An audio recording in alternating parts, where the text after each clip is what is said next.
Facebook, imo, হোয়াটসঅ্যাপে নারীদের প্রতারণার ফাঁদ। টার্গেট অন্তত ৮ জন পুরুষকে নিঃস্ব করেছেন এক নারী। তবে নারীদের প্রলোভনে পড়ে তাদের সম্পত্তি ১০-১৫ বছর কামাই সবকিছু নষ্ট করতেছে।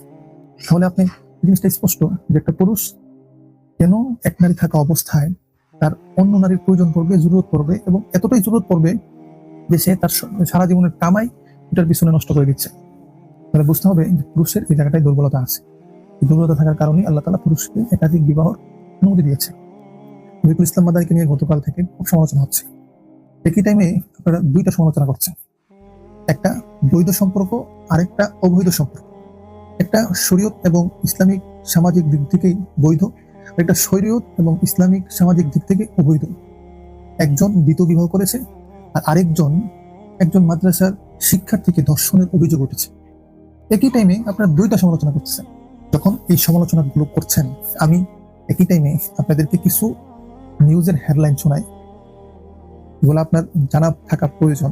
না হলে কোনটা সঠিক, কোনটা বেঠিক, কোনটার পক্ষে কথা বলা উচিত আর কোনটার বিপক্ষে কথা বলা উচিত, এটা আপনারা বুঝবেন না। ঠিক এই ঘটনাগুলোর মতো অন্যের স্ত্রীকে বিয়ে করার অভিযোগে ক্রিকেটার নাসিরের 7 বছর সাজা হতে পারে। মেয়ের বিয়ের পিড়িতে বসলেন মা, সইতে না পেরে মেয়ের আত্মহত্যা।